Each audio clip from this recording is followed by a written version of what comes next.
If I told you that you can have $1 million and all you have to do is open your hand and hold it out, would you take it?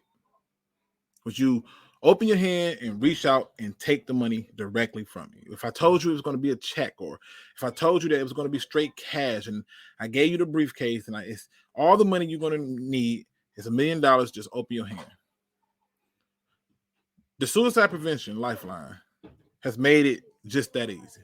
You just simply have to open your hand, reach out, and accept the help. And they made it so easy that they've shortened the number to 988, just 3 digits. 3 digits can give you an opportunity to get help. 3 digits, 988. I know that things are not perfect. They are not ideal, and they're not in line with the way you want things to go for your life. But I want you to know that your life has value. It means something. It matters to so many people, to so many family members and friends who enjoy every aspect of you, your jokes, your smile, your laugh, your frown. Every part of you matters.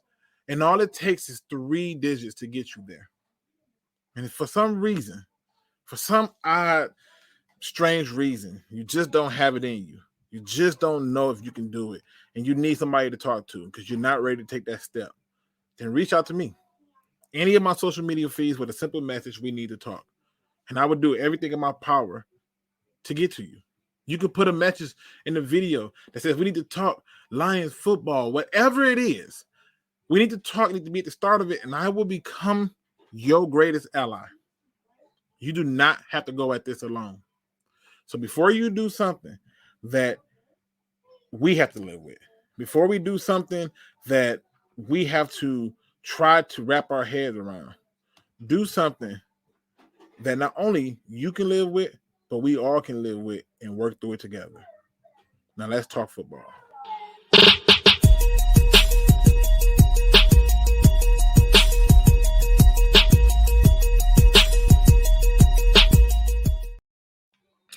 What's going on, Pride Nation? I am back at it again, boy. When I tell you it's hard being out here in these streets alone, it's rough.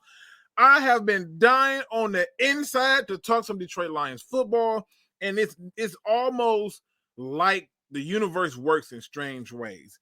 I'm going to be covering a whole lot of stuff. I'm going to be covering the media hype train. I'm going to be covering training camp. I'm going to be covering all the people who decided to send me a clip of a player who's not a Lion, as if though that clip represents what that player is. We're going to have some fun with it today. I am going to be addressing your questions, and if I don't do anything else, I am going to entertain you in any aspect that I can. Feel free to jump in and tell me I'm full of crap.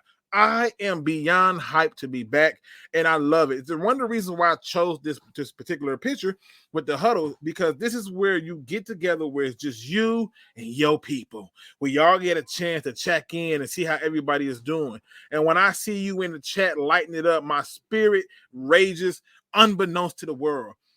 People, welcome back. We are not that far away from some real football, and we are really getting things going with the whole entire training camp. But you know me, people. I can't do it alone. I need somebody to roll with me every now and then, and I like to have a little bit of company. Today, I got my other co-host in the building, Lions Rumble 81. What it do, sir? What's going on, Luke, man? Thank you for having me, as always. See, I gave you a quick test. I wanted you to check me. I said, what it do? That's an ATL thing. We say what up, though, where we from. We do say what up, though. Yeah, you put to check me and said, nah, we don't want to know what it do. It's what up, though. Man, how you doing, brother? Man, I'm enjoying life right now, man. We had rain. We're it's kind of humid here right now, which I don't mind. Join the club. What I'm saying? But yeah, man, I'm juiced, man. Welcome back, man. Listen, the goal is just kind of, I'm going to have to structure this a little bit different, people. I'm going to have to try to find ways to mix in pre-recorded videos with the live shows because of how my job is and the fact that people don't want to work. I do not understand this. But it is what it is. And until I can get things in my favor, this is the way I got to roll. But let's see who's in the building with us today. My man, Dr. Detroit says, about damn time. I know, it's been a while. Looney Tunes in the building. Chrome is in the building. Dr. Pepperoni, who says Luke really knows how to just pop up out of the blue. I've been plotting. You know, I've been in the lab with a pen and a pad. You know, we got my man Super Saiyan Lion in the building. One funky Lion fan. I'm not a hacker in the building. We got you're not dead. No, thank God. Brandon Blockton says, Luke G, we needed your football talk. Now let's talk football. Yeah, it was a lot to talk about. I just couldn't get to it. I really do. My man Barbary Lion says, hey Luke, it's about time. Joseph Osteen says, Luke G live. My man, I always pronounce this wrong, but it's Let's Go Brandlin. I hope I said that right. He says, yo, what up, Luke? What up, Doe? Craig Babbitt is in the building. In the Mix is in the building. Who gives me the yo, Luke? Let me see. Make sure if you in here, man, put it in there. I want to see who with me, man. Marcus Willis is in the building. Real Detroit Lions fan. Man, my family's up in the building. What up, Doe? BD Buster is in the building. Let me make sure I ain't missing nobody now. We got my man Makai Holt in the building. William Birch, my other co-host, who was like, hey, now y'all don't know this. William is a hard-working young man who's out here getting this work in, and who knows, and it may be in the very near future, we're gonna see him on somebody's sideline putting in that work, and I'm gonna still be calling him, harassing him for the hell of it. But he's out here getting things ready for his training camp that he's doing with his football thing. So shout out to him. We got my man Jacob Burnley in the building. What up, though? Listen, we having fun today. First thing first, I want y'all to be aware that this is not going to be a show of triggering, but I'm going to probably trigger a few of you because some of y'all have lost y'all mind and some of y'all are buying too much into the media. Now, one of the things that I got to address off rip is the amount of people who sent me messages either via DM, Instagram, or Twitter, or email, or in Discord with a small clip of Kyle Hamilton getting beat in practice. And all I did was laugh. I laughed because we do this so often. I had the same thing happen to me when we decided to take TJ Hockenson versus Ed Oliver and Devin Bush. And I just said, okay, it's going to boil down to the long haul, not that moment. But because of that, you opened up a can of worms, and nothing's going to come out of me but the truth. Rumble, have you seen the clip of one Mr. Kyle Hamilton getting beat in practice? Yeah, I have seen it. You did? It. Yeah, I saw it. Okay. It was pretty cool. Okay. You know. Shout out to Blue Jay Sarge and Mars Moon and my man Ghost Gunner. Now, okay, let me just get to this. I want people to understand something. He was in a drill to get better, and they had him as a safety in press coverage against a wide receiver. How often you think you're going to see a safety in press coverage against a wide receiver and they're not on the goal line? That's it. Just, in that goal line. Yeah, That's it. I don't know if that's the exact case to go. But when we did this, it brought me to this point where I watched the entire time of training camp where the media and fans alike were hyping up our particular draft pick, the second overall pick, Aiden Hutchinson. Now, here come people think I'm finna hate, but I'm just finna put things in perspective. Okay? So, did you read any of the headlines, Rumble, where they were talking about how he just looked like a man amongst boys and he was doing all this work and he was killing them? Did you see that? Of course. You saw that? You know what I found intriguing about all of that? They didn't have on pads. Mm-hmm. Interesting. They didn't have on pads. And not only did they not have on pads, okay, I thought you was locked up in YouTube pen. No. Not only did they not have on pads, I thought that the advertisement was overblown. I thought it was too much. And many people wanted me to react to it, but I can't react to a person doing stuff in gym shorts. I don't care. But what happened on the very first day, aka Monday, when they put on pads? Did you hear any stories about this man amongst boys when the pads came on? No. I heard very humble experience. Very humble experience. Did you hear how he basically got his butt handed to him? I did hear by that. Not only Taylor Decker and not only some of the other linemen, but essentially he couldn't do nothing with Sewell. You remember that? I do. Okay. Did you also read or see the clip where TJ Hockenson put him on his ass? I haven't seen the clip, but I did read that. You read that too? Yeah. Now, Yeah. I bring all these things up because the reality is this. Everything is different when the pads are on. So why am I bringing this up? That's what somebody might be saying, Luke, like, that's not fair. What do you think? The reality is it's in practice. If he's going to get his butt whooped, it needs to happen in practice. If you're going to send me a clip of a guy to prove a point, then guess what? I'd rather see it happen in practice. There's going to be games where Aiden Hutchinson is going to get mauled, and I'm going to say, you know what? If he gets better throughout the game, who cares? Everybody's entitled to a few bad plays here and there. But what I don't like is how they hyped it up. Another thing I noticed was the hype train behind Malcolm Rodriguez. And even with the pads on, they were still pushing this Malcolm Rodriguez agenda, which to me is ludicrous because he was doing it against like 4th and 5th string guys. And don't get me wrong, I want to give him credit for doing what he should have did. But I'll be damned if we ain't gonna act like he finna take nobody's spot. Wake me up when in September get here and he got somebody's spot on the field. Then we can talk about it. But in the meantime, I'm not seeing anything. And then you can correct me if I'm wrong on this. I'm not seeing anything where he's threatening to take somebody's spot. Did you see anything that happened to have that? No, I just hear, the same rhetoric of, rookie, he's hungry, he's there to prove. And like you said, he's making those third and fourth stringers realize that he's there. So those are the people he's competing with right now. But they say he's moving up the depth chart, which I could probably see that in that case where it's third and fourth stringers. Yeah, I could see that. Now, to me, while they're hyping all that up, the biggest news came out today. Okay. And that news was delivered by our defensive coordinator. But I want to answer this question from Brandon really quick. He says, Luke, what do we do about the backup quarterbacks? If Goff goes down, that's our season. That's how it's supposed to be in most cases. Generally, you don't generally have an adequate backup. And if you do, that's great. That's fine. But we don't want to get caught up in that. We know we need a backup quarterback. Brad Holmes is aware we need better quarterback play. We can't beat the dead horse to death on it. It's got to get better. And our only hope and thing of it all is we hope that time do come. And if it does, then great. And if it don't, then great.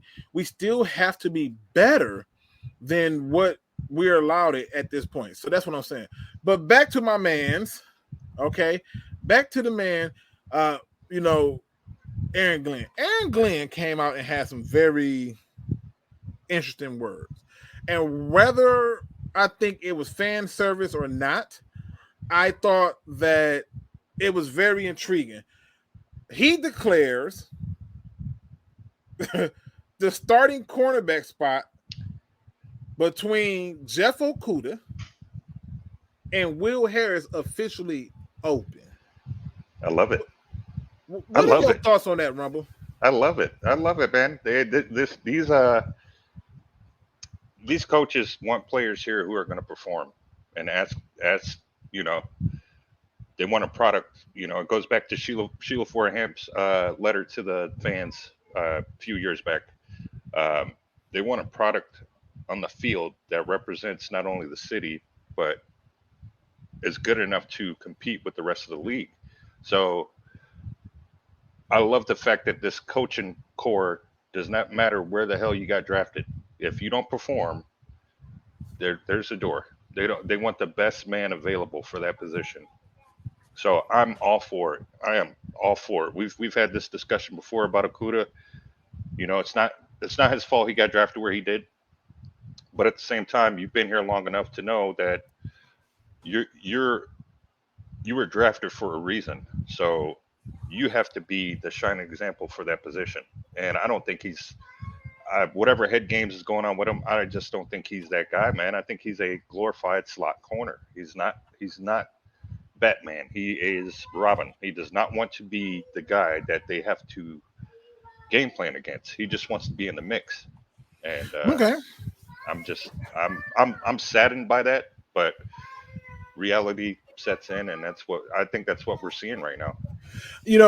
I know that there was a clip out there where some people were divided on if it was a bad play by the cornerback or if it was a good pass and catch from the quarterback to receiver. And in my opinion, I viewed it as simply a bad play by the cornerback, and that's just my view. Shout out to my man, Master of Himself. I love that. That's a perfect name because that's the reality. He who masters themselves is the most wisest of them all. So there's no better master than you mastering yourself. So shout out to that name, man. What up, though? But the thing that caught my attention was not the fact that it's an open competition, but it's an open competition with who? A former safety turned cornerback. Now, all I've been hearing up to this point is he's ahead of schedule. He's doing so great. He's got his feet underneath him. He's eager to prove it and show it and all this other stuff. And you in a battle with a guy that was drafted to be a safety who then turned cornerback? Man, what a difference coaches can bring, man. It's crazy. Go ahead. No, I'm just saying it just goes to show that one came in ready to learn the position. The other one came in just thinking that the position was already his. And I love the fact that he's getting exposed right now. Call me what you will, but Luke, you and I, we played the game before. When your number's called, you don't want to be that guy that is the reason why your team loses or the reason why the guys on the field have to watch your back or just pick up your slack. You want to be the reason that they succeed, and you want to be the guy that has to pick up the slack, especially him being drafted so high. So he looks a little rigid. I'm not gonna lie. He looks very rigid for a starting corner. He looks very rigid. And I'm with you as far as that clip goes, man. This is practice, and you're getting burnt like that in practice against Josh Reynolds. You should be dominating out there right now. And I get it. You injured, yada, yada, but man, not a starter quarter. Plus, what I didn't like was I'm still seeing some of the things I pointed out in the video I made years ago, which is you're in press position, but you're not putting hands on the receiver. You get 5 yards to beat them up. Escort him off the field. And you're giving free releases. But the reality is, if he's going to do this stuff, do it in practice. Yes. My problem is, and I agree with Ghost Gunner, if Will Harris is our cornerback too, we in trouble because what do you do with Okuda? What do you like? You know what I mean? Like, is Hughes not available no more? What the hell happened? Like, I'm at a point where I don't like the idea that he has to battle with this person, and it makes me upset that he has to, but it's also like, again, it is practice, as pointed out by my man Dr. Paparoni. Practice, not a game, but practice. True, but you practice what you preach, and you preach what you practice, and if you are not putting hands on people early, then that means you're not doing it early at all. So I mean, to me, you have to be technical sound when doing practice. I mean, you agree with that, right? Like Rumble? Absolutely, man. I agree with you, man. You're impressed. Right now is the time that you can hold and you can do all the things that might be on your brain. And then guess what? You're going to get correction from those defensive back specialists who are former players. They're going to tell you, okay, hey, you know what? You held it a little too much. You held a little too much here. Hey, you know what? It's like, do all that now in practice. What better time to do all that now in practice as opposed to doing it in the game when they're going to need you and depend on you to be out there to make a play, not to make a bad play to put your defense in a bad position, but to make a play to uplift your defense. So I'm right there with you, man. Like we've played this game. You've played it at a much higher level than I have, but you know how important it is to have those guys. You don't want him having hands on him 10 yards down the field. Like bump him off his route immediately. Bump him off his route. Insert your dominance right there at the line, like you said, that press coverage. Bump him off his route. Boom. If he falls flat on his face, guess what? You won. You ain't got to worry about chasing him. You know. But then he has to realize, like, ooh, this dude's a little strong. Now in his head, he's like, that's it right there. That's half the battle. So I'm right there with you, man. Plus, when you look at it, like I said, it's practice. Again, I want people to understand it's practice. And as things go on, you start to see this. The biggest things that I'm looking for in practice is not how well you're doing in practice, but who is surviving practice. And then today, we had an injury. In case you did not hear, wide receiver Quintez Cephas had to be had to be walked off the field or carried off, or however you want to word it. But he hurt. He hurt. And I think it's bad for him because this is his chance to kind of nail his spot. But now that they done brought back another commodity in McKinley, a guy who they took as an undrafted free agent, or I think they drafted. I can't remember how it went at this moment, but I remember he was on our team before, and they brought Javon McKinley back. And my thing is this, right now we need for 3 key players to survive at the receiving position, which is Amon-Ra St. Brown, really 4: Amon-Ra St. Brown, Khalif Raymond, and Reynolds and Chark. You need them to survive because you already don't have Williams, and if Cephas is out for a long period of time, we really in trouble. Shout out to the family, my man Ryder did a video recently, not too long ago, a hype video, and it was so well done. Kudos to him. It was very amazing.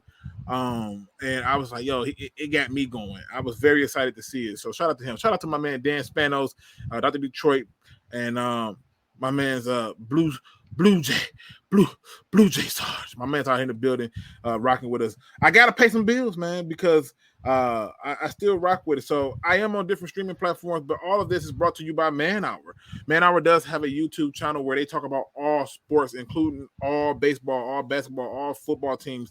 They cover it all. You're gonna get some hot takes, you can get some raw takes, some things put out there, and you ain't gotta agree with it. You ain't gotta necessarily buy into it, but I can promise you one thing: you will be entertained, you will be enjoying it. And if you are in the building with Man Hour, then you are in the building with me, because I rock with Man Hour and we do videos together. So there's going to be some round tables going on over there and in here where I'm talking to some NFC North rivals and some things like that. So that should be fun. But for the most part, man, please check out the Man Hour. They are on everything, including Roku. So you can even hear me now on Roku. Ain't that cool? Go to your Roku and hit the podcast and boom, Man Hour pops up and you will hear me talking. Let's get it. Another thing that jumped out to me on top of the injuries is how far or how much the media is pushing the narrative that the offense is so far ahead of the defense. And I'm like, great. That's what I want to hear. I don't want to hear that the defense is better than the offense, because to me, that's a serious problem. And it's a problem because the offense should be ahead of the defense. The offense has had more time to gel. The defense is changing from a 3-4 to a 4-3. And if I had heard that this defense was doing better than the offense, I'm questioning the offensive coordinator immediately. I'm questioning the offense. So to the fans who are out there listening and they're like, hey, this stuff, they're like, hey, this stuff happened. It sucks because this is not what you want to happen. This is not what you are looking for. You want the defense to have growing pains. You want for Aiden Hutchinson to get his feelings hurt in practice. Again, the key word is practice. I got to keep saying that repeatedly because I know sometimes people don't understand that it's practice, not a game. As AI and Doctor pointed out, it's not a game, it's practice. But to me, the defense should be behind. I mean, they're making some serious adjustments. Now, in terms of the hype that's coming out of the training camp, there was 3 things that stood out to me the most. And one of them was something that was very underrated, but I thought it was something that I hope resonate with the players. And I don't know if you heard this or not, Rumble, but it was the speech given in the huddle, which I believe it was by Jamal Williams, when he said, I want teams to come in here, look back, realize the door is locked, and they locked in here with us. All right. And we're going to F and let them know we're going to be here all day. And I loved every moment of it because it lets me know that they still have the fight, the drive to be better. It lets me know that they are here for competition. And then when I look up and see that the offense is winning on all cylinders, where they're using multiple running backs and they're using tight ends in different packages, I'm excited to see these things in practice, knowing that this team is still on all cylinders from the last season. What are your thoughts on that? Incredible, man. It just goes to show you that, the trickle down effect, your coaches are like that. And then it trickles down to your players, man. They start believing, they start buying in. And, Jamal has never been one to hold his tongue. He says what's on his mind. The guy's eccentric, full of energy. And eventually you knew it was going to rub off on the rest of the players. So I agree with you. This offense is miles ahead of the defense right now, but that's only because, like you said, that O-line has been together for a little longer. Pieces of that O-line have been together a little longer. Jared Goff has been to a Super Bowl. He's been in the playoffs. He's a very tenured quarterback, even at his young age. But, the offense should be ahead of him at this point. The only question that we have right now is Ben Johnson. But, we're seeing it right now. Like, this is his time to insert dominance and just put together a package that's going to make this team successful. And I'm glad that they gave him the nod and kind of are giving him the keys to this offense right now. Now, still remains to be seen, who's going to be calling the plays, but they're right now. I'm happy to see it. Now, I want everybody to take a second to tune this up. Turn your volume up. Get comfortable. All right. I'm about to say something that y'all not gonna like. I'm gonna say this again. I'm about to say something y'all not gonna like. Now, not too long ago, in the so current present, Luke waved the white flag on Jared Goff. In fact, he threw his hands up. He surrendered. He threw them up. He gave up. He said, "You know what?" He had a moment. I need you to follow with me. Wake up! Wake up!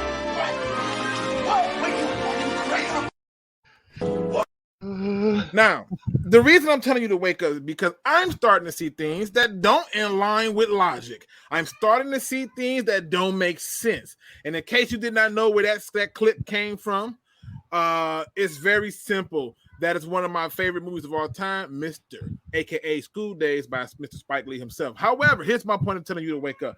I have seen too many fans and some media talk about, is Jared Goff able to deliver the ball deep? And I've made many statements saying that was more about accuracy than it is about the deep pass. But let me just help you understand something. This is the NFL. JT Barrett comes in as a coaching assistant and is throwing deep passes, right? Like, this is not like something that they don't do. They come in and they throw deep passes. This is just standard operation procedures, right? We have to stop with this, okay? If you're telling me that you never seen him throw a deep pass, you are lying, okay? If you're telling me you haven't seen him put an accurate deep pass, you are lying. Jared Goff is a lot of things, but let's not forget that in most of the league, these quarterbacks look good because they just have to get the ball in the area. I don't think for one moment that many of the quarterbacks who played with Calvin Johnson had to be accurate. They had to get the ball in his vicinity.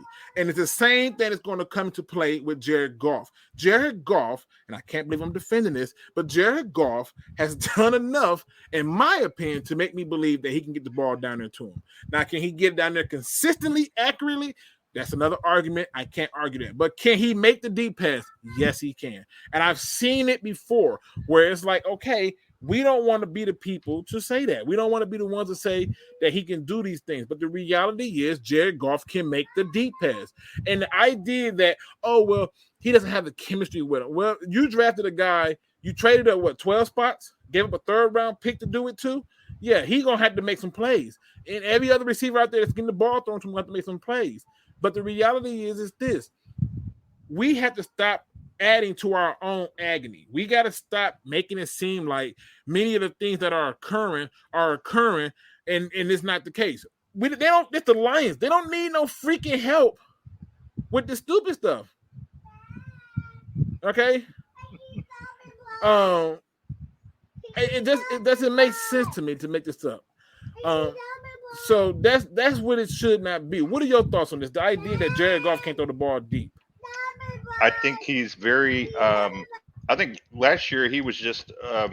It's a culture shock to him, and I'm not one to give people excuses. He's a professional, but somebody coming from sunny California to the depths of Detroit, it's a culture shock, and not only that, he's got a lot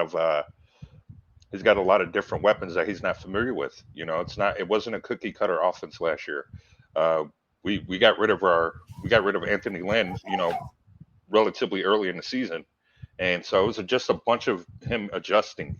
But again, he was learning on the fly, just like these coaches were. So my hats off to him that they finally put together a team that was, one of those teams that these teams who were vying for a playoff position didn't want to face. So my hat's off to him. From what I've been hearing, he put in work in the off season. So he's taking it much more serious now that he knows he's not being hunted for, or that they believe in him now. So he's kind of more comfortable right now where he's at. And, the offense, Ben Johnson, I think he's like, hey, we're going to work around him. We're going to do the things that he was comfortable with doing in LA. So my hat's off to him, man. He's getting all these pieces. He's getting everything tailored to fit what it is he does best. And Luke, you and I both know, man, when you get that tailored suit, when it fits just right, you feel better. You just everything, it looks better. The swag drips onto the suit different, but your shoulders, you know what I mean? And again, Salty, I'm not saying that he's the next coming of somebody. What I'm saying is that we are already have enough negative press and down parts of we don't need to help with other false things like he can't throw deep. That's just not true. I've seen things like, oh, they're holding DeAndre Swift out of practice because he can't carry the load. Or could it be that they're holding him out of practice because he's finna get a huge workload? Perspective is everything, and that's all I'm pointing out. Shout out to Raw Detroit, aka TA. He says, yo, what up, though, Luke? Lions Rumble, Dr. Detroit, Spanos, Ryder, what up, though? What's going on, brother? Let me see, make sure I ain't missing nothing in the chat, man. There's no reason left for Goff not to have a good season unless he sucks. That's all it boils down to. Mm-hmm. That's all it boils down to. Lion fans be exaggerating their asses up. Yes, and that's what I had to address. I can't believe I had to defend this man. JT Barrett should be the backup. Boyle and Blouse is still buns. That's out cold. That's terrible. Just FYI, I am still on daddy's duty. So if you hear my kids in the background, yes, I am still doing the show and still being dad. It's amazing what happens when Coco Melon comes on. It shuts everything down for kids, okay? Just giving you the heads up, all right? But it says, cheers, Rumble. These preview areas labor to love but fun. Yeah. So we need to add a linebacker to the squad, 100%. So this is another thing I want to ask you though, Rumble, because it's just so much came out of training camp that I'm just like, yo, what the love train that is happening with our undrafted, do it seem real to you, or do you feel like it's lip service? Meaning, like, I've seen them put a little love and press on, obviously, Malcolm Rodriguez, but I'm seeing some love for Houston. I haven't heard anything too much about Lucas, but everybody else I've pretty much heard have been murdering it. What are your thoughts? Yeah, I mean, it's kind of like that's kind of a trick question, because they don't want to seem like idiots for drafting these people if they're not as good as they think they're going to be, even though they were undrafted. But at the same time, you want that feel good story, right? You want those undrafted free agents to really shine, so that we have more pieces to the puzzle, and we don't have to reach as deep in these upcoming drafts, right? So I'm hoping that it's not lip service. I'm hoping that everything that they're saying is allowing these guys to get that confidence in them, because they're saying these things about them to the press, because they're so high on them right now.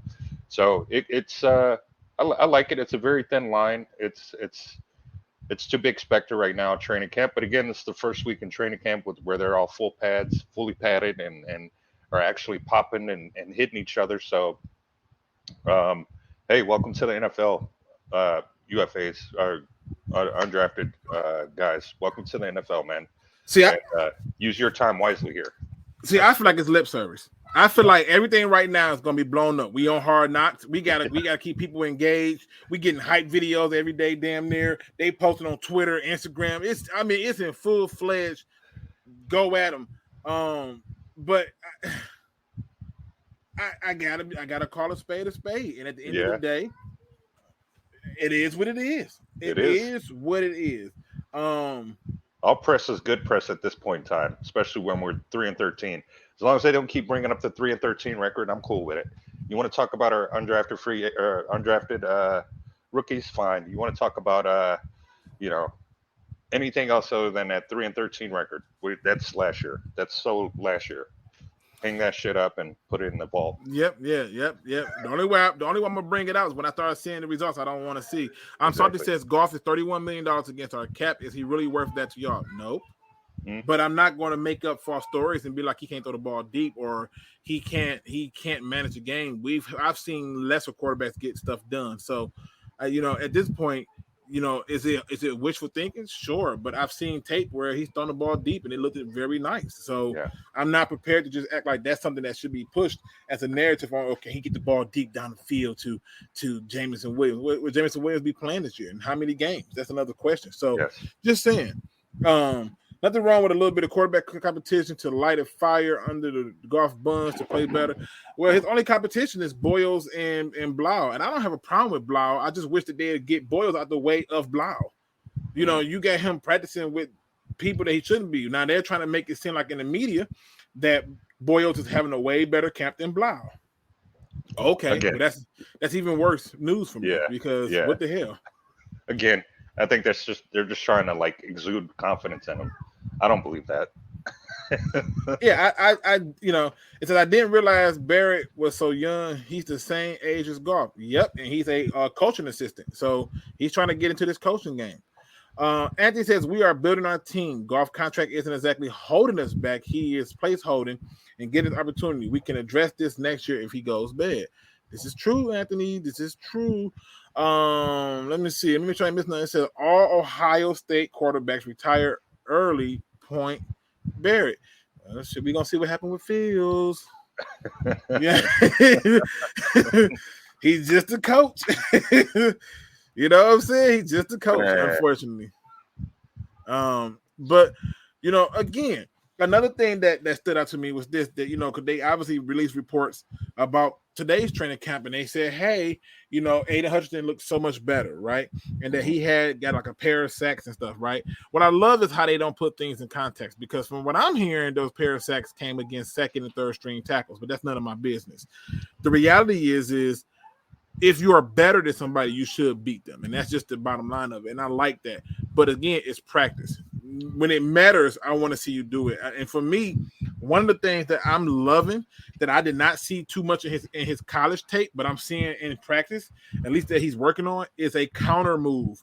Mm-hmm. Where the hell was that at in college? He probably could have sacked the goddamn college sack record if he had a counter move. Man. And now I'm watching him in practice try to do a counter move, even though it's not working in many of those cases. Sewell ain't playing with him. Sewell said you're gonna be better if I beat it into you, right? He's not playing.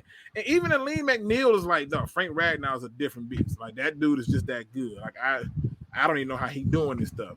But I get it. I totally get it. Jay Third says, well, the season is here now, so we'll see. Yeah, everybody's gonna get an opportunity to see how this all goes down. There's no ifs, ands, and buts about it. I can't do it. It says, I hate to say it, but I think Jamar Jefferson is done unless he has a huge preseason. I thought Jamar Jefferson was done when he couldn't steal away the special teams job from the dude, the lone name that I'm not even trying to pronounce. His name long as hell. I'm not going to play these games today. I'm just saying. But I think when you look at it, would you rather have him be in the mix or somebody else? As long as you got Reynolds, you got Swift, and you got Williams, I mean, the fourth guy, I really don't care. And at that point, the fourth guy really is a special teams guy. So he's going to have to run down there, make some tackles or do something. But outside of that, he need to get it popping. Yeah, absolutely. You want guys out here, wherever they're asked to play, just do your best, because you never know when your chance is going to come up, man. We you know how long this season is, and then they added an extra game, so this season's long, man. And these nagging injuries and these hip pointers and various things that happen throughout the season, you need to be ready. So shout out to them, man. If that's 90% of the game is being mentally just prepared, man. Like, hey, you're still on the squad. Your number's not called as frequent, but just you're in the squad. So Yeah, and not to mention, it's a lot of people that's not going to have positions. Now, one of the things that I've been noticing, especially with the linebackers, there was a play where I'm trying to think of the receiver freaking name. I'm drawing a blank on this damn name, but there's a play where Jared Davis ends up on a receiver, and the receiver cooked his ass. And so the article that I read was like, yeah, Jared Davis still having trouble in coverage. What linebacker is running with receivers? I'm just introduce him to me. Who was the linebacker running with the receiver? Because they don't exist no more. The one that could probably do it don't even be asked to do it as much. He's asked to run with tight ends. And that's probably Isaiah Simmons or Darius Leonard, who don't want to be called Darius no more, which is strange. But it's not the point, okay? He wants to go by his middle name, okay? That's what he said. I have a hard time adjusting. But I'm saying, like, come on, man. I think that it's cool to do this because what it does is by giving them these improbable matchups, it forces them to focus on the technique. You don't have to be the best. You don't have to be the strongest. You have to be technical sound. This is why I don't get into 40-yard dashes and bench presses no more. I've been duped by them too many times. I've seen too many people who look like they should be monsters and they're not good. All right? And that's where the problem comes in there. So it just is what it is. Undrafted free agent prediction, Pimpleton, Taylor make the team. I don't think so. I think practice squad at best. And the only way I see them making the team is somebody else's goes down at the receiver position. But when you still got Reynolds, you still have Amon Ra, you still have Chart, you still have what's my man, Khalif Raymond. Yeah, I don't see it. I don't. Oh, yeah. Hold it down for me, Rumble. I got a potty request. I gotta get the potty. Do your thing. Yeah. These predictions for the free agents at wide receiver. Yeah, I think that wide receiver core is going to be it's going to be a battle. And even with Quintez Cephas going down in practice today, I think there's still guys who have more juice in their tank than Pimpleton at this point. And I'm going to be interested in seeing where they rank these wide receivers. Who's going to be the true number one? Who's going to be and what various packages they're going to run with these guys? Because we all know that as important as these wide receivers are, the tight end position is important too. Because you have to guard the tight end in the red zone because that should be your number one target in the red zone. So much like how last year Amon-Ra St. Brown was the number one target in some of those games that he showed up for in the red zone, they're going to be looking at him based off of his performance from last year. They're going to be looking at him in the red zone. They're going to be keeping their eye on him much more frequently this year than they were last year. And that's good, because that's going to only open the door for the other guys on the field. And again, we have to also watch, we have another receiver out of the backfield and, Swift.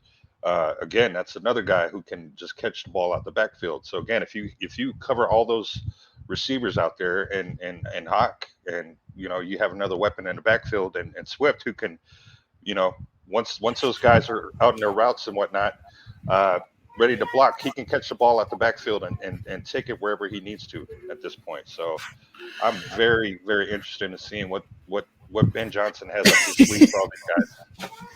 I'm back, man. So here's the thing. Potty training is real.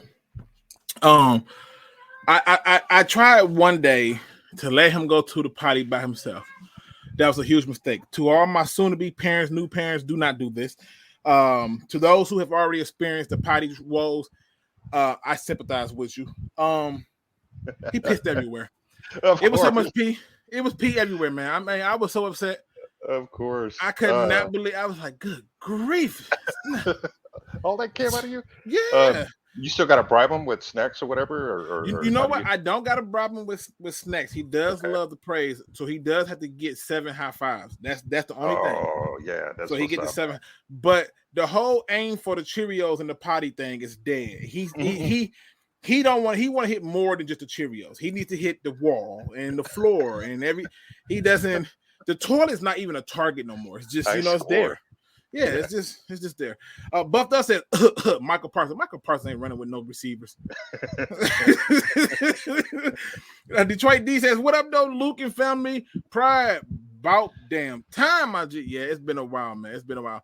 Potty break, yeah, man. You gotta get them to the potty when they call for it. Taylor is making the team. We need interior D-line help, and Taylor played well all along the line at App State. Yeah, I mean, I think Taylor is a dark horse to get in there, but Pimpleton, I don't know. And Taylor, I think even with Taylor, I'm still skeptical. I'm gonna be honest with you. So, let me see. Let me make sure I'm gonna catch back up, man. I'm sorry, y'all. I'm on daddy duty. It says, dang, these kids will soon be peeing on the ceiling. Yes, bro. Yes, Crimson. Shout out. Yes, it says pee on the toilet too, bro. Listen, everything but shout out to my man, Detroit Rage Sports. What's going on, brother? Happy to see you in here in the building, man. Now, listen, usually I do it a little bit different. I go a little bit longer, but I had so much I got to cover. I'm probably to do it on multiple days. So I'm going to take it a step further. That's right. What I'm going to do is give you a chance to jump in here and call me out my damn name. That's right. Feel free to come in and be a part of the party. I'm going to drop that thing in the chat so you guys can have a conversation with me and we can talk some football. You can bring up anything you want, okay? I have no quarrels about what it is you want to bring up. All I ask is that you keep it respectful, okay? Keep it respectful and let's have a conversation and have some fun. Now, I do want to bring this up, Rumble, because we're all to talk about the training camp and the different positional battles and how this person is hyped, this position is open and stuff. You know the one storyline I've been waiting to come out of the training camp that I have not heard yet? Which one is that one? A fight. When it ain't been a fight yet. I saw somebody get their ass hit. I said, you ain't got up and want to swing? It's coming. It's practice. He shouldn't be hitting you like that. It's coming. This is our first week in pads, right? Like I know, but God, I'll be damn. It's coming, man. I think right now these guys are just listening to Dan, man. Like Dan's been doing his Joe Clark speeches lately, man. Like we'll play you on grass, we'll play you in the field, we'll play you in turf, we'll play you at the damn anywhere. We'll play at the garbage site. Like, yeah, so they're like, they're kind of basically just inhaling all of this in right now. Dan's a mountain of a man. It's beautiful to see that from our coaches, because I'd be damned, I didn't see that from our other previous two coaches that we had. Yeah, we can't even mention his name. I feel like the bad juju is too much. Yeah. Shout out to the family. Curt Steele in the building says, "What up, though?" Shout out to him, man. I'm telling you, it's very rare I can say this, but there are very few people that I can say is not only a great man, but the most amazing, beyond superpowers father, and that man is one of them. So shout out to my man Curt Steele for being so awesome all the time. All right, we got people jumping in here. Again, this is where you guys can come in and talk your talk with me. You just say you're not even a fan of the Lions and you're a fan of the Vikings or the Packers, and you got to let me know that you're going to still run this division. I'm all ears for it. Just understand that you better come with facts, because I'm going to come with mine. First in the building, we got my man Crimson Shadow. Welcome back, brother. How are you? Not too bad. Just my third week after surgery. Yes, sir. Crimson, welcome, man. Good to see you, man. And I'm loving the Logan beard going on right now. The Wolverine look is nice, man. Oh man, my girls want me to shave this dang thing, man. Hey, man, depending on what you're doing with it, I can understand why. I'm gonna leave it alone. All right, Tell me, man, what you got for us, man? Well, other than this training camp's been interesting, though. With me in training camp, it doesn't matter till week one. I've heard good training camps after good training camps, even under Matt Patricia. But for me, what interests me, honestly, is Will Harris actually realistically being the number 2. That's actually insane. I mean, if you actually can do it, perfect. But other than that, the only other things that are just concerning me is all these freaking injuries. Aleem scared the crap out of me, and they just carted off Quintez Cephas, which great, that's fantastic. I thought I read from Dr. Detroit that he came back and finished practice, so I'm not sure. Yeah, Aleem came back and finished. Yeah. What about Quintez? I think that's unfortunate. That's my dark horse for this year, man. We were talking about Amon-Ra and all these other receivers that we picked up. Quintez was that. He's that sneaky receiver, man. I know, he's so good. It's like, God dang it, that's the last thing we need. And Pimpleton's probably in the background going, yes! Of course. He said, yes, we did it. Mama, I love you. Hold it down. Exactly. Shout out to Forbidden Knowledge. Welcome to the show, my brother. My man Joseph says, "Damn, Luke, you know what I was talking about." Joseph Murdoch says, "You think Bugs from Pittsburgh makes the roster, or will he get squashed?" I don't think he makes the team. Really? I don't. Yeah, I don't, because you got to think they're gonna start doing cuts, and there's gonna be way better options who are more proven at doing what they're doing. What's the difference between Bugs and what's the guy we got? Cornell. What's the difference between them two right now? Experience. Well, both of them don't have a little bit of injury history. Cornell definitely been injured, but what's the difference though overall? One's from Pittsburgh. One's That's from Mike it. Tomlin. That's it. You know, that's what I mean? it. I think Mike Tomlin prepares. Yeah, that's it. I think Mike Tomlin prepares these guys. Yeah, but, see. yeah. I don't think Bugs makes it. Now Ricky Bobby says he thinks Bugs makes it easy. I don't think he does it. Let me bring in our other guest, man. I'm trying to do this. I'm sorry you got your face covered up, Crimson. My man Anthony, who somehow says F sleep because sleep is for suckers and real geniuses stay up all night. What's going on, Anthony? Hey Luke, hey Rumble, hey Crimson. What up, man? What up? How can I sleep when I come across a YouTube stream with Luke G and Lion Rumble and Crimson Shadow on it? I mean, it's impossible, man. I can't just incredible. What can I say? Get you through, buddy. Now listen, Anthony. You've been following a lot of the news and stuff when it comes to training camp, and you also been hearing all the hype stuff, which I don't know why the hype was so strong when I'm like, it's no pads on. I mean, they even these new things that they're putting on the helmets are confusing the fuck out of me. Like they're gonna have neck issues with this thing on. It doesn't make sense to me. But what has been the biggest storyline that's come out of the training camp for you thus far?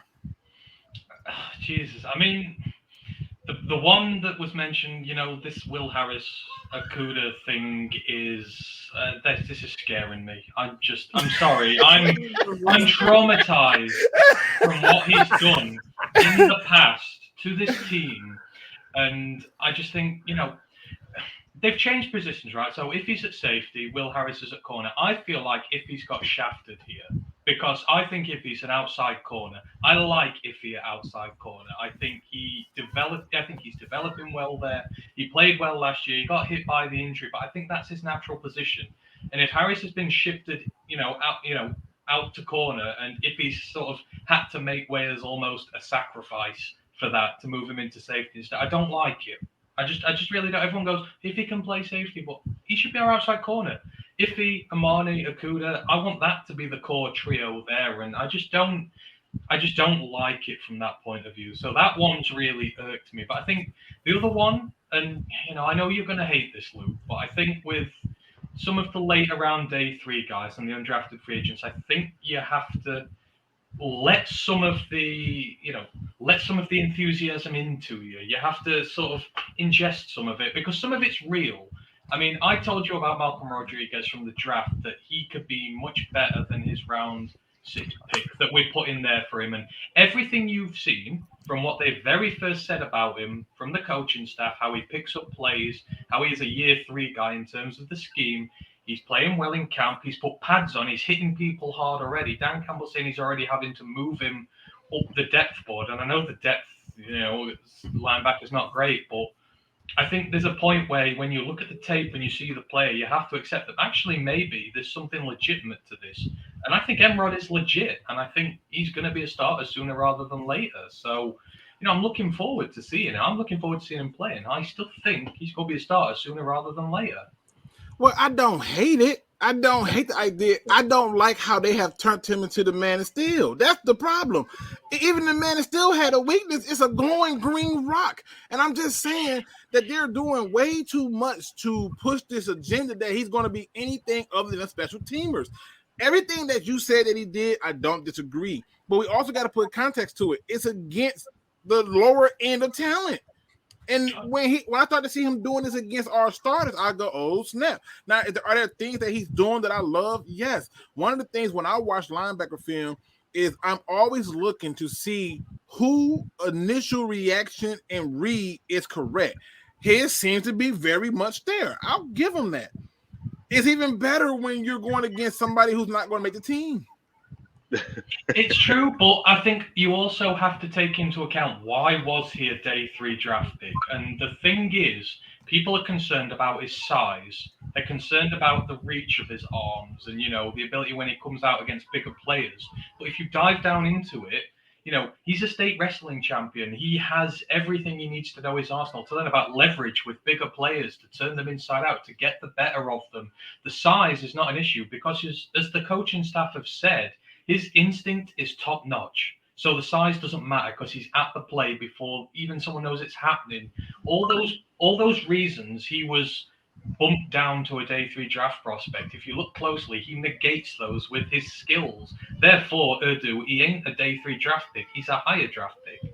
And it's just with it. I'm not doing it with everybody. I don't get on the hype train about everybody on these days. But if you logistically look at it, what they're saying his problems are, and you see his tape, you see that he has the answer to those problems. So I think it's more than just a coincidence here. Everything is... He's trending upwards, and I don't think it's just hype from camp. With him, it's different. Okay, listen, I can't argue with you. I don't want to say it's an excuse, but I don't like the reason that he was drafted late was because of height issues, because Devin Bush and him, I believe, are the same height, and I would argue that he might be taller than Devin Bush, and Devin Bush was taken high as hell. So to me, the height is not the issue. There are certain things that people can see, and he could be a late stud. You know what I mean? But Dr. Detroit says, Luke, I have been there 4 days. He looks great no matter what you say. Is he doing it against the starters? That's my question to you, Dr. Detroit, because what I'm reading and even the clips that I'm seeing, these are people who are not going to be on the team. I'm sorry. I mean, all things considered, Amani Warrior was a 5th round pick. And we don't know why he fell either. Yeah. I mean, this whole notion that, me and Luke have talked about this before, even prior to, the draft. You can't teach intangibles and instinct. If this guy knows where the play is going to be at before he's told, and he's just reacting like that, you can't. It takes years of experience to get to that point. So to Anthony's point, to Luke's point, man, these intangibles. If he's got these intangibles that are just like immediate, then there's no reason why he shouldn't be used somewhere on this defense to help them better. We are talking about practice with, again, the 3rd and 4th stringers. So if we see the same thing in the preseason, then why not? But I would argue that the size thing is an issue with linebackers. Look what happened to Nakobe Dean. Now I know he had injury issues, but if he was taller, he wouldn't have slipped as far as he did in the draft. And he played on one of the statistically greatest college defenses of all time. But the injury, though. Oh, no, yeah. I know there was injuries, but I'm telling you, if he is like the prototypical sized linebacker in the league, he don't drop that far with the injuries. I think the size coupled with the injuries made him drop very far. And, he was at one of the best defenses in college of all time. Malcolm Rodriguez was not. I think size is taken into account there because there's nothing else with his game which is immediately, oh God, there's problems with it. Okay. That's literally the only thing. That was the big knock on him, was the arm size, and can he work with it, because it's all about leverage. But again, you state wrestling champion, you know how to wrestle bigger guys. He flattened a lineman in training today apparently, and linemen are big dudes. It don't matter who it is. If you're an undersized linebacker and you're flattening offensive linemen, the size issue there, it's just these little things. And I'm not getting bought into the hype all the way. I'm just saying these little tidbits you see in a justification for the reasons that I believe he's better than your average day 3 draft prospect.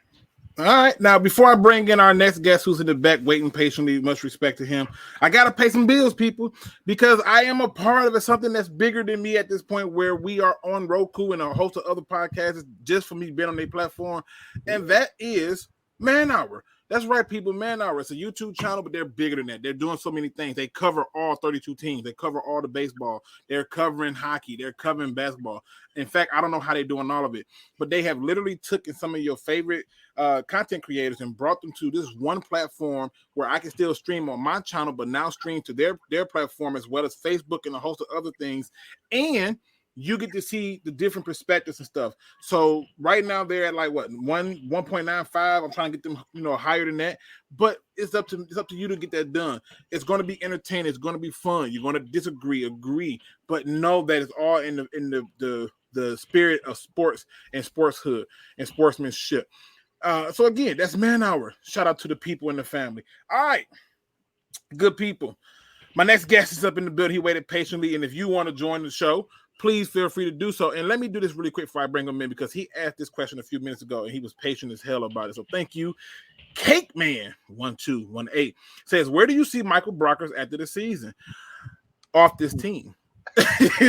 I mean, if you he has to be, right? Because you drafted Levi, you drafted Hutchinson, you drafted Pascal. Like, he should not be on this team at that point, and you should be looking to get more veteranship at that point if you wanted to.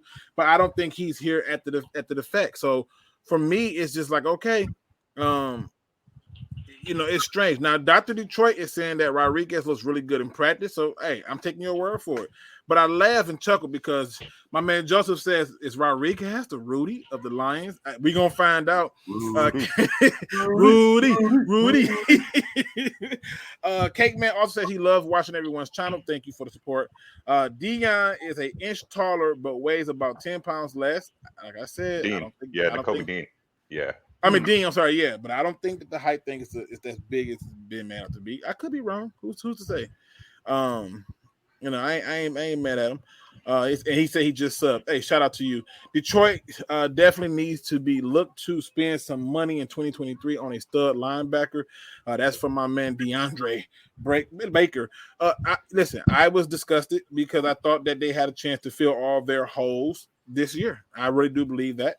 And I think with the way the draft was designed, you could have gotten a lot of your problems solved this year. And they got some parts solved, but I'm still concerned about others, and I agree. We need to get a stud linebacker.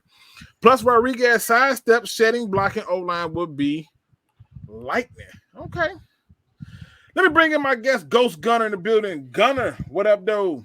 Hey, what's going on, guys? Man, listen, I'm so glad to be back. Y'all don't even understand how crazy it is. My job, I feel like I'm happy to be employed, but I don't think they appreciate us the way they should with the way they work us. So, but you know what? If all be willing, I'm working on something big that I hope can change some things and kind of get me to be a little bit free and do some good in the midst of it all. Gunner, what are your hot takes from the training camp and a lot of the media that's been put out there about the Lions thus far? Man, why am I hearing so much Will Harris? If that man don't stay on special teams, I'm tired of this. Listen, y'all are so depressed about this Will Harris talk. That man single-handedly has cost us so many games. I'm praying on his downfall. You got a vendetta. Wait, he literally said, I'm praying on his downfall. He said, I don't even want him to succeed. No, I agree. I agree with what Anthony said earlier. Put Iffy back at corner. It's scary as hell, bro. It's scary. If Okudah gets this is the reality. If Okudah gets beat out by Will Harris, we in trouble. I don't even want to put the trouble term on it, but I will tell you this much: the Okudah faithful fan base, even they're going to have to just let it go. Okudah got to be traded at that point. He has to be. Get whatever you can. I don't care. It could be a 2024 7th for all I care. So just out of curiosity, and this is not only to just you guys on the panel, but to the chat. It's the biggest, scariest news thus far out of training camp is the fact that there's a real, legit, open competition between Okudah and Will Harris. I got to poll this and figure out what people are saying. I think I'll start yes and no, because this is showing that AP and AG are kind of good at what they're doing. For them to transition a guy who played safety to corner, and then you had a guy who was drafted at corner who's having trouble with this guy who switched positions. I think that shows that they know what the hell they're doing, and the previous regime had no idea what they were doing, because Okudah is like 3 years, how he got held back for 3 years basically, and it's kind of sad because he was brought in with a coaching regime who put all their hey, yeah, we got you, we drafted you, we want you, and now he's in a position where these guys are like, yo, you aren't that alpha that you were drafted to be. So the fact that he's competing with a guy who switched positions, man, that's more so on him than it is anyone else. But But I think AG and them have something up their sleeve, just in case Okuda's not that guy. I think they're going to figure out a play for him or a place for him in the team, or like you said, they'll get rid of him. As soon as they shut the door, they said, "Dear God, help us." And they're like, "All right, guys, it's going to be open competition." To me, honestly. They're sitting there like, "All right, guys, it's going to be open competition. Good luck." It's just start. Dear God, help us. It's funny because as soon as I asked the question, the chat exploded. Yes, absolutely. This is the most terrible, scariest thing to come out of camp. Like, what do you mean it's an open competition? I'm sending a lot of yeses and things like that. I got my man Ricky Bobby who says if you ain't first, you last. However, if Okuda and Harris are giving up triple digits each, #trash. I just find it interesting because I want to, and correct me if I'm right or wrong about this, Anthony. On Roar the Lions UK, y'all were talking to Glover Quin. And the question was asked about the transition from safety to corner, right? Do you remember that? And he said, "Not safety to corner." He paused. It actually took him aback a bit, where he said, "Usually they go from corner to safety because that's a little bit of a different transition. But if you can go from safety to corner, then that's actually amazing." And I got to be honest, if he's doing that. And he take that spot from Okuda. I mean, that could be the Can't biggest. be worse than Lawson. I'm sorry. Lions Twitter is going to be the funnest place in the world if Will Harris falls out, because every single person is going to be like deleting tweets from the last 5 years trying to cover up their tracks about it. There are going to be so many apologies, and that's myself included, and I really don't want to. But yeah, I remember Glover. Glover was very, he really put his nose up when I talked about moving positions. He's like, you don't move people, you play them where they're good at. And right. For me, I feel like Harris is they're trying to shoehorn him into the side. They're trying to find a way in for him. And I feel, like I said, that Iffy is the sacrifice for this. They can't fit everyone at corner. They can't give them all snaps. So they go, right, who's best placed to play at safety? It's Iffy. Even if it's not the best move for him, they're looking at, his physicality, his size, the way he plays, and think, maybe he can do it. But it's not necessarily the best move. Why move Iffy? Iffy's not been playing bad, so why is he getting shifted? He shouldn't. Yeah, what was the point of bringing in Deshaun Elliott if you're just going to move Iffy to safety? Because you know why, and it's the exact reason that I pointed out during the draft process. Our safety room is abysmal. Once you go past Tracy Walker, everybody's got a question mark. Just write it on down there. And I even said, if they move Okuda to safety, I'm good. Because when we took Kirby to me, I'll say it again, 10 times over, Kirby is Tracy Walker 2.0. That's not a bad thing. Mm-hmm. It's not a bad thing, but 2 Tracy Walkers out there is a bad thing. I'll tell you why. I have a theory. Go on. I'll tell you why. Because if you put both of them out there, they play the same style. You know that one of the Tracy Walkers, aka Joseph, is gonna try to go for the ball, but he's not, in my opinion, big enough to be able to be lined up in the box on plays and to take on the larger blockers and things like that. So that's where I say, to me, it's not a good thing. You need a opposite. That's why when you had Legion of Boom, you had Cam Chancellor, who you could put in the box, but then you had Earl Thomas, who you can move around and play in space. And when you're going through and look at the Tampa Bay Buccaneers, you had John Lynch, and John Lynch was the guy that they would try to let roam around at times, but they could bring him in the box. But then when they got Dwight Smith, he was the guy that they would put up there and try to let move around free. And if you look at all the good defenses, this has been the case at every level. Whether it be Pittsburgh, the Bears, or whoever else, they have to have them on different levels. That's all I'm saying. Dude, if Will Harris wins the starting corner job and is watchable for 17 games, I will buy his jersey. Listen, I'm not going that far. Yeah, But go ahead, Anthony. Worst case scenario, though, is that you move him out there, he continues to suck, and if you move Melifonwu in and he struggles to adapt to safety, and you start messing with his development, then you've ruined him for nothing. And everyone going, he can be a safety corner hybrid, but don't get too clever with it. Matt Patricia tried to do the whole hybrid thing with his defenders all the time, and it ruined them more often than not. But if he's good at outside corner, play him at outside corner and develop him at outside corner. I just don't want to see a situation where we ruined the pair of them when in reality we could keep Iffy safe in the position he's at and just let Will Harris get out of here. Well, Go ahead, Chris. Here's my thing, though. We already saw what Will Harris was like at corner, and he did look much better at corner than he did safety. So you can make an argument there that we at least have a small sample size to see that, yeah, he sucks at safety, but if he's better at a different position, it's kind of like when you're hiring somebody else. He may suck in that position, but he's better at another position. I've worked with a lot of people like that in the field.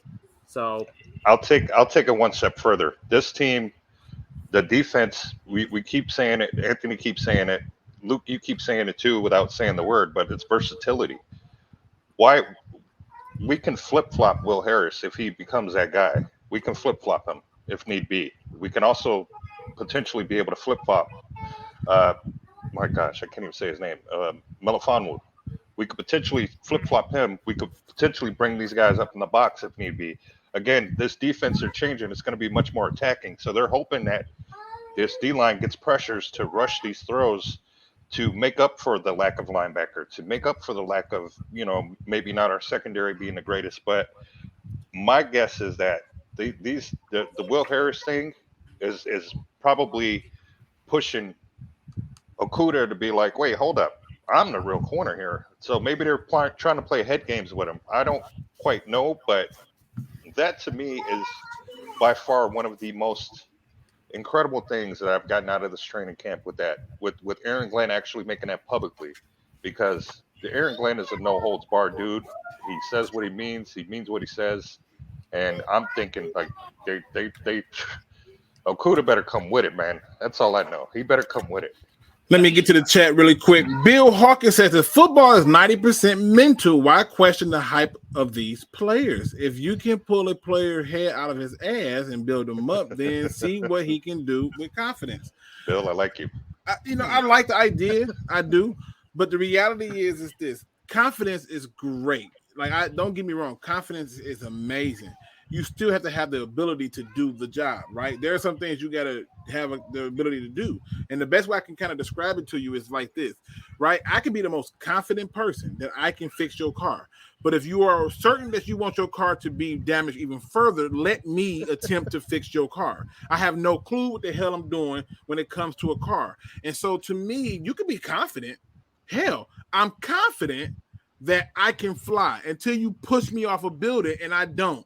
These things do make a difference in you having the ability to actually come through with the confidence. Not saying you're wrong, Bill, but I'm just saying look at it from this standpoint where you can have all the confidence in the world, but at some point you have to put it to play, and it has to go into technique. It has to go into your ability to read and react and your ability to be better.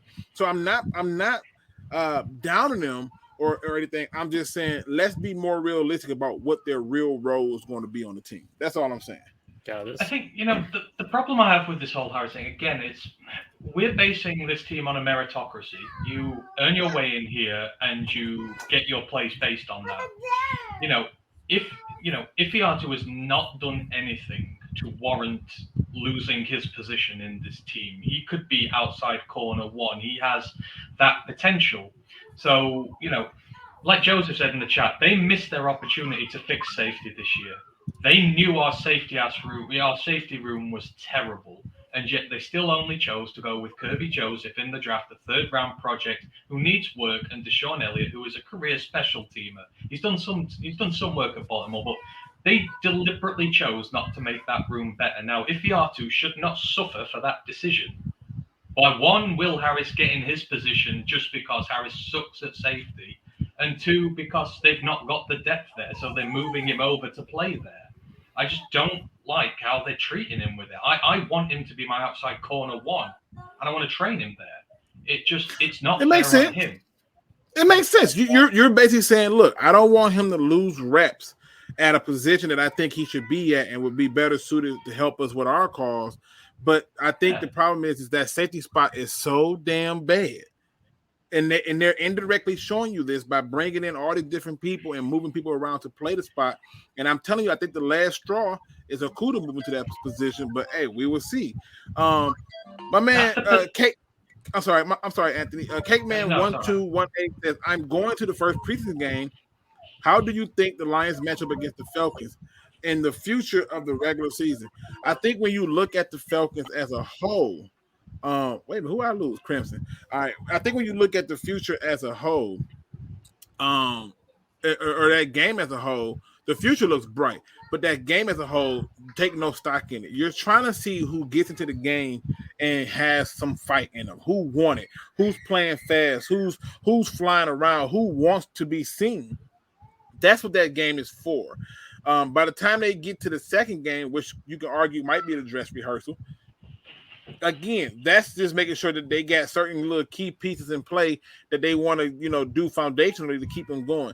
So to me, don't take too much stock into the first game as more as looking at it as a scrimmage, which is what it really is. You want to see who got it, who wants it, who's that guy out there saying that pick me, because if you don't, you're going to regret it. And that's what you should look forward to. Anybody disagree with that?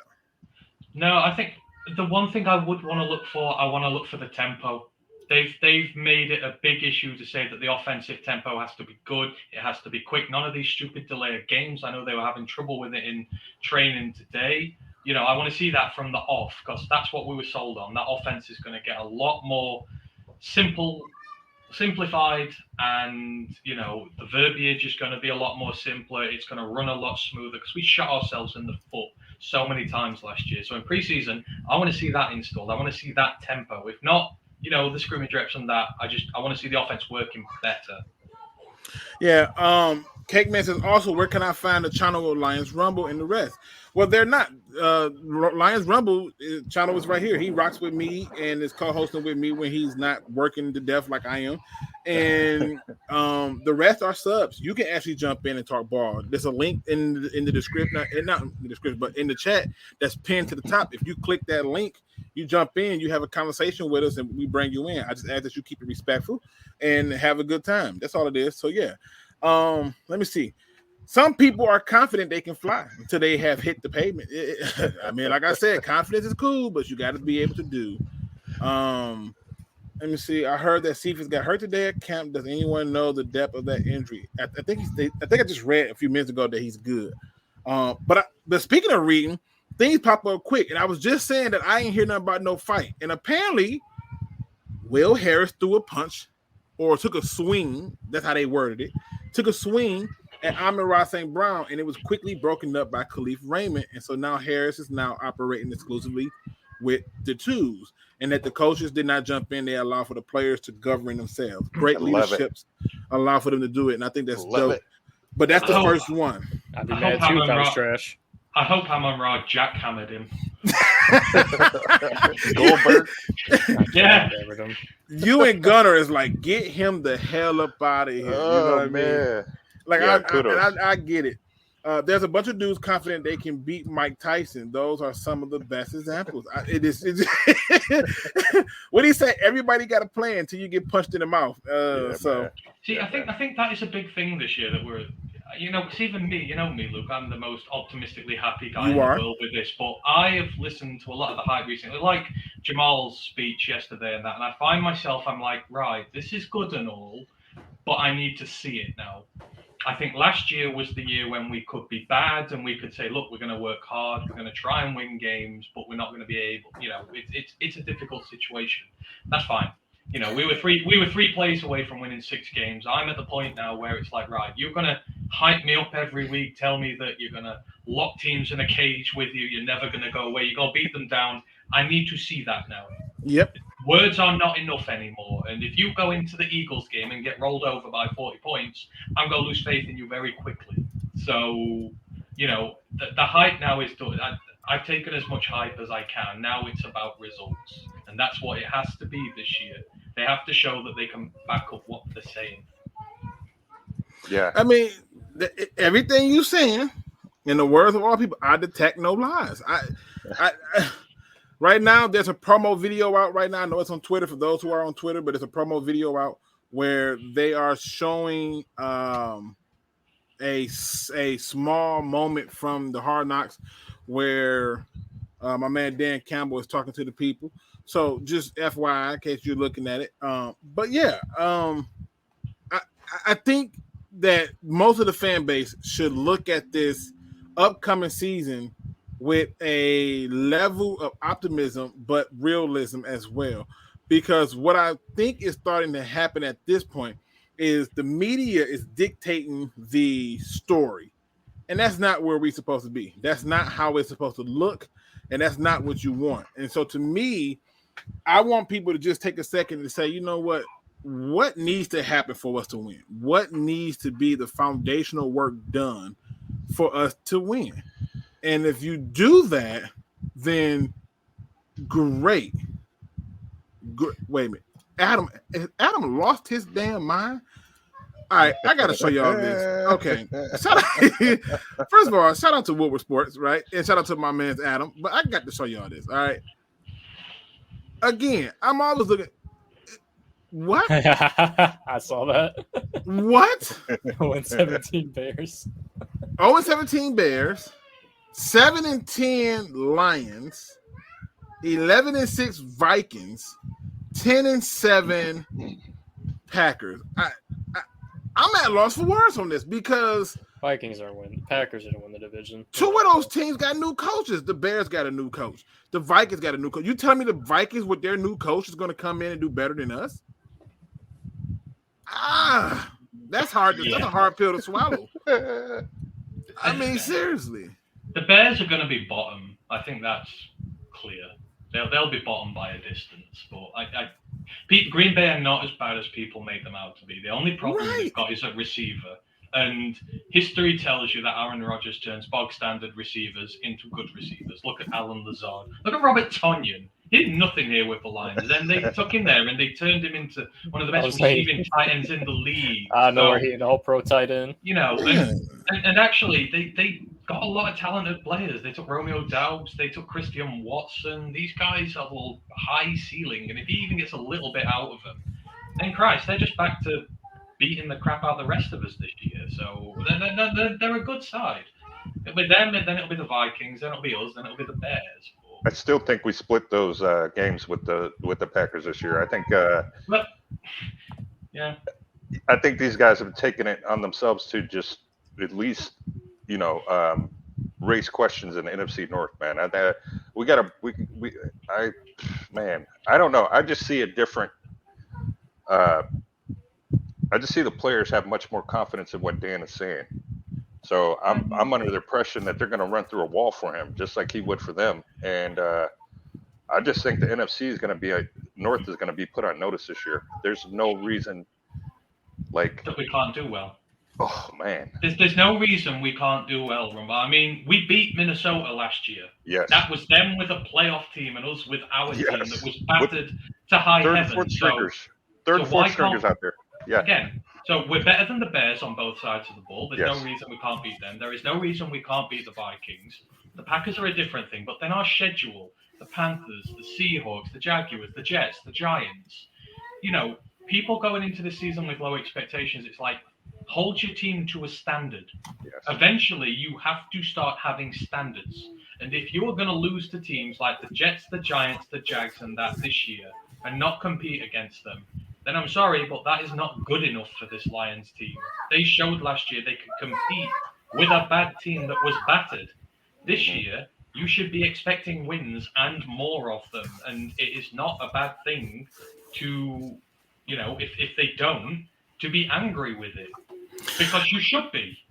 Now, I've been showing clips while y'all talking. There's a reason for me doing this. It's always a little bit of. Hold on, real quick. Where are you finding this fight at? I am not seeing nothing on Twitter about this Will Harris St. Brown fight. Oh, you just made that up for no reason. No, I wish I did, but it was on PrideOfDetroit.com. It's titled "The Detroit Lions 2022 Training Camp Day 6 Observation: Physicality Intensifies in Second Padded Practice." This happened today. This came from Eric. I always botch his last name, so I'm not going to do him like that. Eric Schlitt. Schlitt. I think that's his name. Yeah. Was this today? Nope. This is posted today at 4:30. And it said Detroit Lions 2022 Training Camp Day 6 Observations. So if you go there, it's not on Twitter. Oh, you don't? No, I'm just saying, why is this not all over Twitter that there was a fight that happened? Well, it never. He took a swing at him, and then, I'll show you. But I'm showing y'all this looking clip. at it now. I'm showing y'all these clips because in the last clip you saw a great catch from number 4. I don't know who number 19 is. These numbers is going to change anyway, so I'm not even trying to learn them. Not Galladay. It's right, it ain't Galladay. However, I like something about it. This is the play that everybody has been talking about with Malcolm Rodriguez, who is right here, right? This is the play. And he's diagnosing it. He's right here. He's moving. Read the play, and there go Reynolds. Okay. It's great. I'm not mad at that at all. But I'm disgusted by some things because in this particular play that I first showed, let me go back up to it. Right here. Even this cornerback understood in the 5 yards that you can put hands on him. I need Okudah. I need Okudah to understand that this is a thing. Like there's some things that like dictate the route a little bit and get some hands on him. That's all I'm saying. Who is 19? I don't know. 19 and 4. I don't know. Well, 4 shirt. Now, again, it just depends on how you want to view it. Let me see. Where's the other guy at? It's another clip in here that they had. Was it this one? Yeah, I think this is it. This is just who the hell is 33? Is this still the same 33? Is what I want to know. Is that the same 33? I don't want to do this too much because they try to kick me off, but y'all get my drift, man. It's definitely they're fan servicing. Now, this is the play that I'm talking about that irritated me. But even when I watched this play, I didn't just focus on this play. I focused on things in the background that many of y'all probably wasn't looking at like me. But the first thing I saw was this matchup, which is Aiden Hutchinson, his first day in pass versus Sewell. And I'm like, okay. And I looked at all of this over here too, y'all. I'm kind of a nerd. Don't judge me. But good grief. Look how far he's out there in I can see him looking at me. Right? I can see it. But I want Okudah to do a better job of reading the player if he's going to read the player. Like if you're going to play the player, do a better job of doing it. But don't give him a free release. It's he's so rigid, man. This has kind of annoyed me how much coverage this has got. Because don't forget, this is the first day Jeff Okudah has worn pads in over a year. The first day. One of the first plays he's coming up against. So, are we expecting him to be a lockdown corner in his first padded practice in a year? So, but we are expecting technique, though, Anthony. We are expecting it. I get that, but this is just one play from his first day, and everyone's using it as a bush to beat him with, and I think that's wrong. I think you need to see more of the plays there. It's not a good play by his looks, but again, context. No, I agree. It is his first play. I think everything you said is true. But you got to put them hands on him. You got to put them paws on him. You cannot keep giving free release. When I did his film study as a rookie, it was one of the things that I noticed about him that upsetted me. You know what I mean? Just like when people want to send me the clip, of Kyle Hamilton, I'm like, this is Sewell one-on-one with this guy. And even his counter move didn't work. But they said he got a sack today. So I'm just saying it is practice. But I just want to show this because, like I said, it's something for us to see. And I'm trying my best to show y'all what I can. Now, let me see. Let me make sure I ain't forgetting nothing to leave nobody out here in the dark, people, because I want to make sure I'm being fair.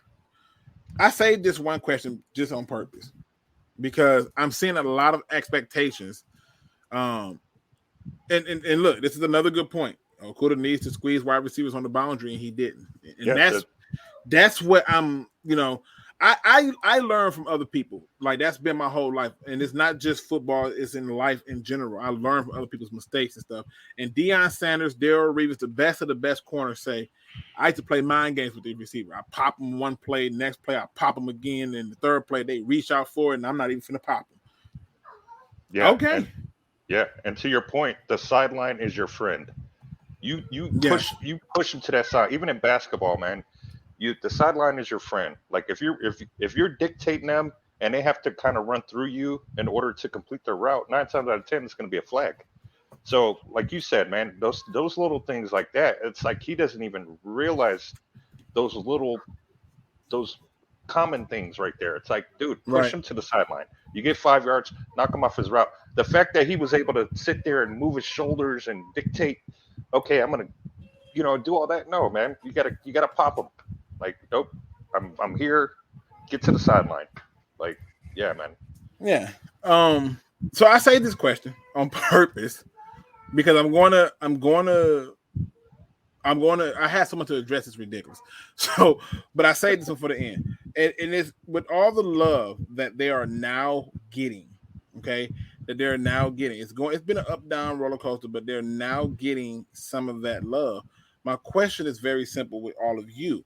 And we start this off with you, Gunner, which is simply put, what are your thoughts on this Terrell Crosby injury handling? Like the hype is there, but this is the goddamn black eye that people are now focused on. What are your thoughts on it?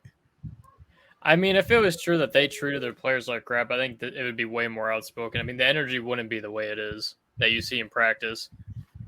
Like, okay. I mean, when is like during the last regime, when did any players get on the field and sing "Happy Birthday" for Bob Quinn? I don't remember that happening. No, they definitely not doing it. No, that man blew out a candle by himself. Yeah, listen. I don't think he took the candle. He probably thought it was a dynamite stick. You like, I mean, so ain't no telling. But yeah, it's a good point that you make. What are your thoughts on it, Anthony? I don't know. I don't like it because I love the new management regime, and I love Terrell Crosby, and it's very hard for me to try and take sides in this one because I think there's character assassination on both sides here. I think Terrell has some truth into what he's saying, but then the stuff with the whole sarcastic thing about Brad Holmes saying bye to him, thanks for playing through the injury, all that, I think that's an exaggeration. On the flip side, I don't like how a lot of the pro, leadership fans out there have immediately gone and character assassinated Crosby. Oh, he's just a backup who's disgruntled. He never liked football, etc. He's just jealous he's not on this team. There's a lot of, forgetting about history here. Terrell Crosby came onto this team as a backup. He developed into a starter. I mean, they paid a lot of money to bring Halapoulivaati Vaitai here to take his spot. Vaitai broke his foot. Crosby came into the team. Vaitai could not win that spot back. He played really well. He's the epitome of what you want as a player. Like a backup guy drafted late who works his arse off, is a culture guy. We know he was a culture guy in this team. One of the hype guys, one of the ones who, seemed like he was the center of the locker room. And I find it hard to believe he's going to just automatically start slandering this team for no reason. So I think it's a case of there's been, it's been lost in translation. The team have believed the medical staff about what his, the medical staff has said that Crosby's lying. He's had an injury and that he's taken the mick, and Brad Holmes and Dan Campbell have believed their medical guy. And then when it's come out, they've misdiagnosed him. They've fired the medical guy and got rid of him. But at that point, it's kind of too late. They kind of put their stock in the wrong opinion. And I think it's just been spiraled out of control. I think there's a bit of truth on both sides. And I just hate that it's come between, a leadership group that I love and one of the ex-players who was one of the few exceptions under Matt Patricia. And I think it's wrong to character assassinate either of them. So I just hope something is resolved with it all because I just don't like it. Okay, that dude said, wasn't the doctor fired? I thought he was let go for something else, but I can't remember what it was. They never said, but the timeline coincides with them misdiagnosing Crosby. They did misdiagnose him. Okay. And Rumble, what are your thoughts on this? Because this is something that I've been reading and really I got an opinion. I don't know if it's a strong one, but it's an opinion. Yeah, I got an opinion. I'm kind of here with Anthony. I take a little bit of what he's saying and I agree with him on that aspect. But my thing is just like black and white. I've always been that way. It's like, to me, these former players who are now coaches, you can't tell me they're not player minded. You can't tell me they're not focused on the players. But again, with the regime that was here before them, I can't say the same thing for that regime. So again, whatever injuries or whatever occurred or whatever hirings happened with that regime, again, this regime came in and was like, 90% of those guys that they have either drafted or were on those team with that regime, they have all but let go. They bought them out. They cut them. They Some of them they gave a chance to try to be on this team, but I think these former players are player first mentality. They know what these guys are going through as players because they were players. So it's a character assassination on both ends. But to me, I feel like anytime you take something to the media and it's not addressed in house, I think that's to me that's kind of like a diva move in my opinion. So I don't hate the guy, but I just think that with all the energy, the positivity that's going on with this regime right now and with the team, I think that's kind of a low blow for him to do that out in the open, per se, as opposed to him going to these former players who are now coaches, who are going to listen to you, who are going to address you as such, because they were players themselves. So it's unfortunate. But I hope moving forward that these players know that these coaches were former players and that they, go to them if they have any issues. Okay. Now, I think there's always three sides to the story. And this is something that's been said too many times where it's their side, that person's side, and the truth. And I like to go with the latter. And the reality is I don't think that many of these teams are perfect. And I think that many of these people do make mistakes and question some people's heart and attitude, because this is a game built around toughness. And so when you look at that, I wonder if they truly mishandled the player in a way that led him to this way. But I can tell you this: sometimes a person's action does not line up with the intention that a person feels. And I'll give you a perfect example of this. Most recently at work, I was at work and a guy got into it with one of his clients. And so I intervened and said, hey, you know what? I said, hey, everybody's calm down. And I took the client to the side and said, hey, let me talk to you for a second. You know what I'm saying? Yeah, just talk to me for a second to try to de-escalate it. Where my coworker felt that I wasn't being supportive and that I sided with the client. Now, little to my knowledge, I thought I was being supportive. But in his eyes, I was not being supportive. I undermined him, and he did not feel that was warranted, and he did not appreciate it. So I understood it. But if he took a second to stop and think of what I was doing by getting them away from each other and taking them away, because if I go and I get him and I say, hey, let me talk to him, he ain't finna back down. So I wanted to try to get somebody away, and that was the whole plan. I think when it comes to Terrell Crosby, and this again, this could just be me losing my mind. I think when it comes to Terrell Crosby felt some kind of way, because when you look at it, he came back and tried to play through the injury, and they still went out and drafted a bunch of linemen. And they added a bunch of linemen in the free agency. They were actively looking for a lineman. And the reality is he never felt that the current regime was ever going to give him a fair shot. And then he felt that they were going to do this. Thank you, Ricky Bob. He said the client is the money. You did right. I thought I did, but he didn't feel that way. But, to me, I think that his intentions may have been misled, and he just figured, you know what? Other people have spoken out about this organization before, and so let me add on to it. And it's unfortunate. However, just because they misdiagnose something, and I hate to be this person, doctors misdiagnose things all the time. I've had a doctor literally tell me that how did he word this to me? He said my leg was not broke, it was a hairline fracture, but I saw the bone sticking through the skin. I don't know how in the hell he came to that conclusion.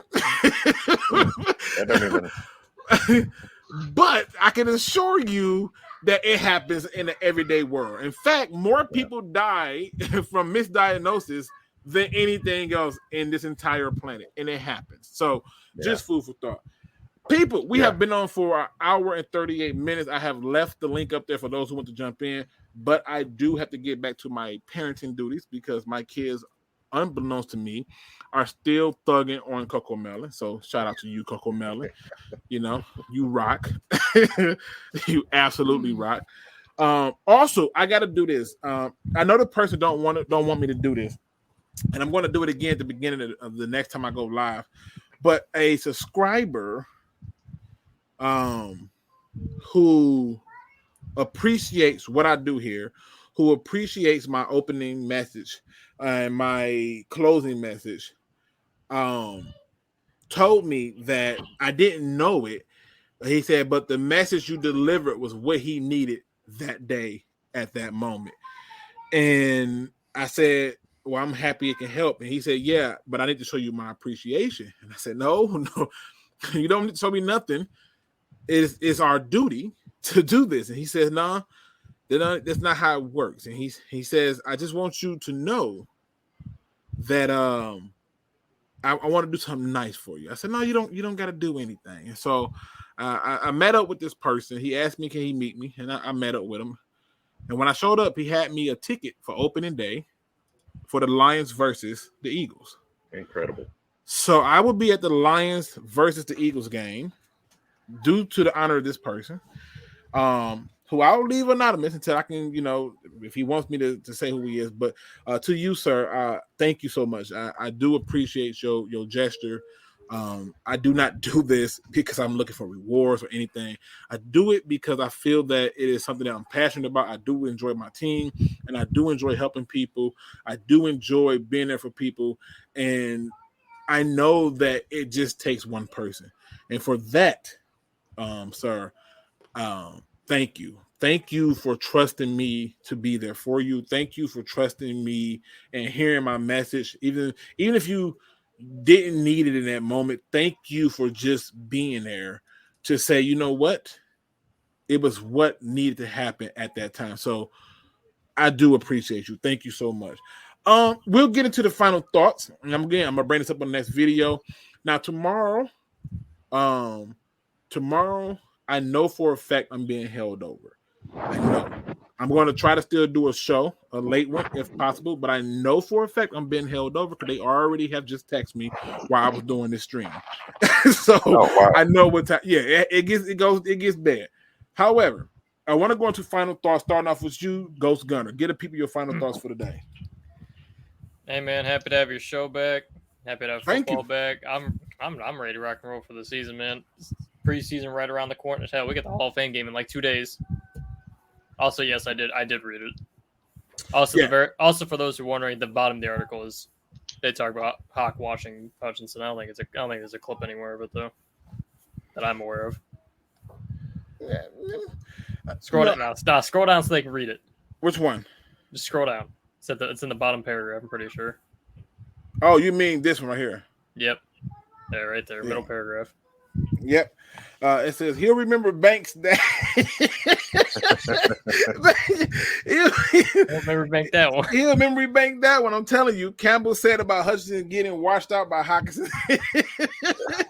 It may happen one more time, and I bet that's about it. So because he picked up things pretty quick, but listen, it's good to see. It really is. He needs that. They everything. I had a few people who was at the practice. Obviously, I was at work. I had a few people at the practice. They was like, dude, he put him on his butt. I said, oh my God, really? We about to see a different Hawkinson this year. Yeah, we might see some a little, but blocking is a rhythm thing. Just FYI. It's a rhythm thing.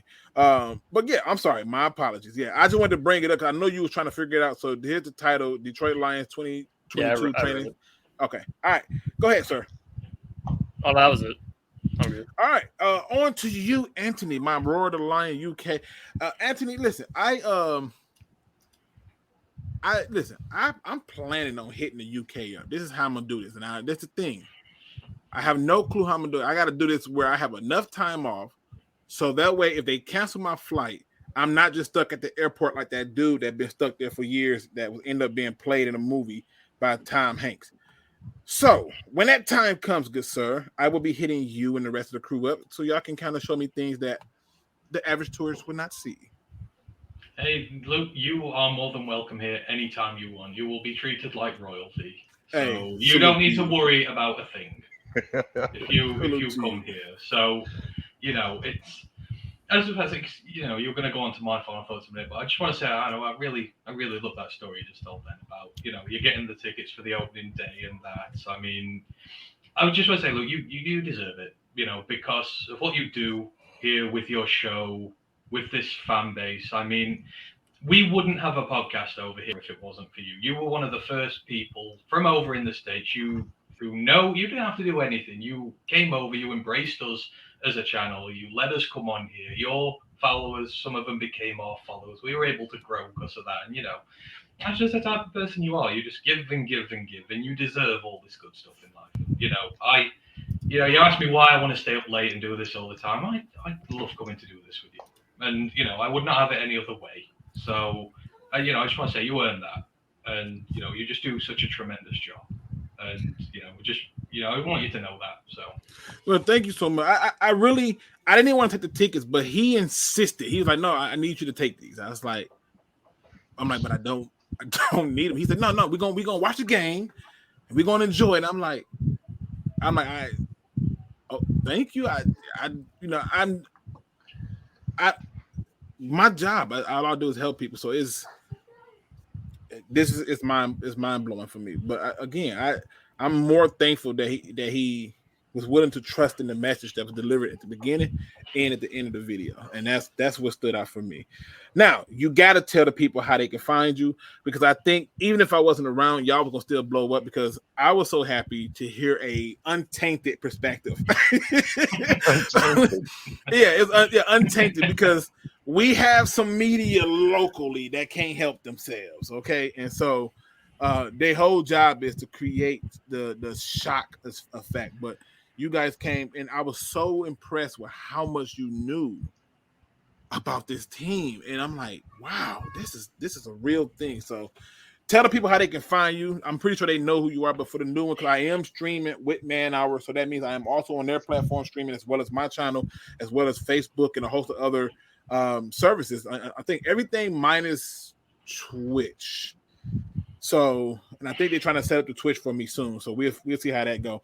But tell the people where they can find Roar of the Lions UK and the family. You can find us all. We're all over now. Find us at Roar of the Lions UK. You'll find us on YouTube. You'll find us on Twitch. You'll find us on Twitter. All through that. Just search the name. There are not many UK-based Detroit Lions podcasts out there, so you can't really miss us. But now, like I say, if you want to hear a different perspective from guys over the ocean, then come and give us a listen. Or just this community is wonderful. The way it's embraced us, and we passed like 25,000 listens the other day. We used to get 6 when we first started doing this. And like I say, that was like the 5 of us listening back to the podcast, and we had 1 fan at the time. But because of guys like you and that who've embraced us in this community, it's just wonderful and it's amazing, and we love having all of you across with us. And like I said, I love to come back across onto these shows and do them with you. So you can find us at 100% UK, but you will find us all over, because we just love doing this. So. Again, don't ever stop what you're doing, Luke. And it is linked in the description. It's 100% linked on every video. Try me if you want to. On every video since I've found them, they have been linked on every single video. So if you can't find them, shame on you. It says, but thankful Luke, it could have been catch up. Man, we don't do no catch ups around here. I think we're going to leave that out there in the wind. Y'all be trying to get me indicted. I don't know what's wrong with y'all. So when we're introducing you to British cuisine, we're not allowed to use ketchup. Is that the rule? The rule is simply put, this is Team Mustard over here. I'll do some mustard. I'll do some relish. You know what I'm saying? I'll do ranch. If you got fishes. What type of mustard do you have there then? Because we have like English mustard, French mustard. We got all the same ones, but I'm gonna tell you the truth. I tried my first English mustard before, and I was like, "How do y'all eat this? It's so strong." Yeah, I don't eat it. It was listen. You talking about your sinuses being open? I smelled the Rocky Mountains. I was like, "What the hell?" If you get the chance, Luke, try French mustard. That's beautiful on a hot dog. Okay, I'm gonna try French next. But that English mustard, I don't know why what they going through. We're larger than life and pack a punch, Luke. Food is just like us as people. I feel like that English mustard was an old medical remedy back in the day, and they was like, we're just gonna keep eating it. This is good for you. So hey, that's not even the worst, Luke. You'll if you ever come over here, we'll introduce you to some stuff that'll scar you for life. So. oh my God. And last but certainly not least, the hostess of the Moses who comes in and have fun and is keeping it 100. My man's Lions Rumble 81. What do you give to people for your final thought? Man, again, Anthony hit on everything I was going to hit on, but as always, man, it's a pleasure coming in here, rapping with you guys, rapping to the beat, talking Lions.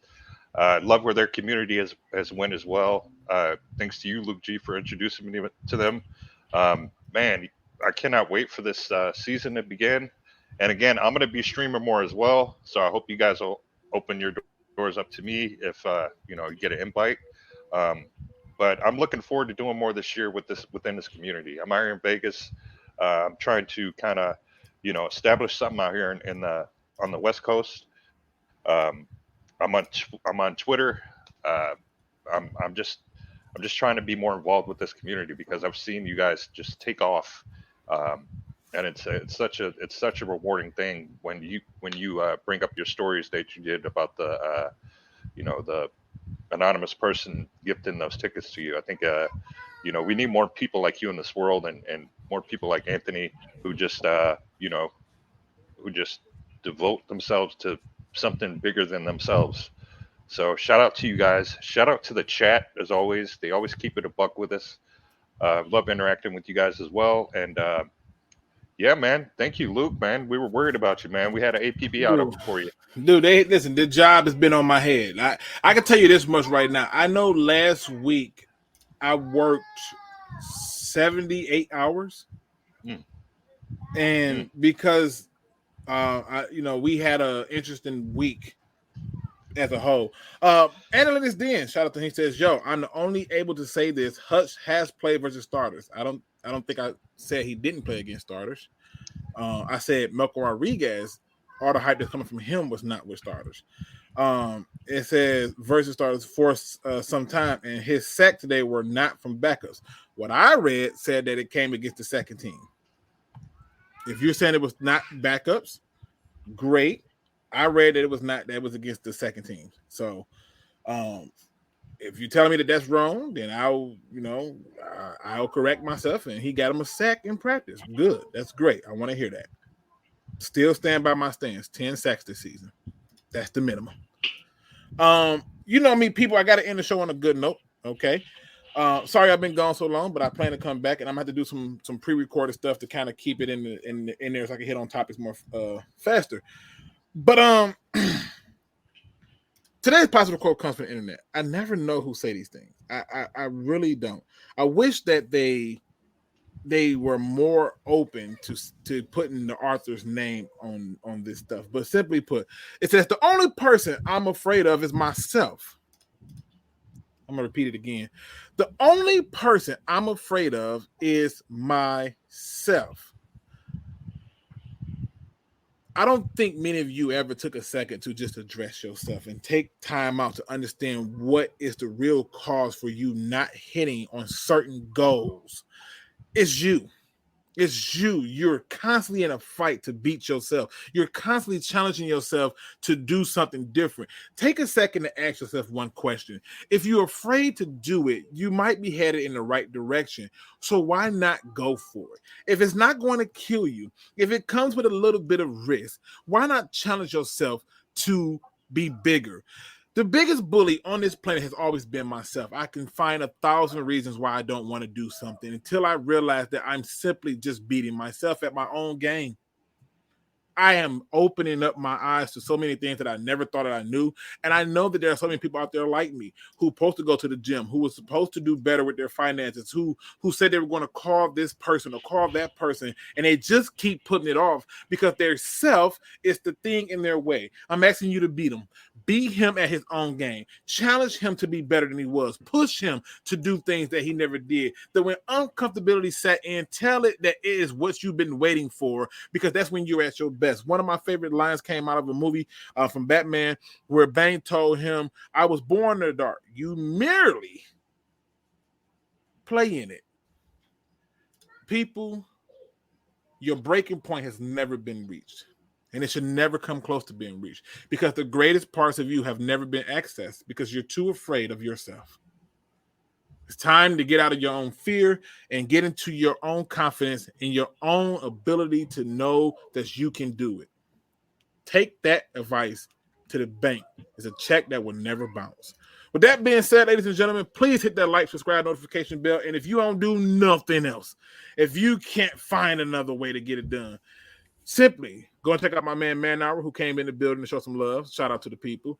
And if you don't do nothing else, don't be no chump. Please do your research. We are out. See you guys late tomorrow, God willing.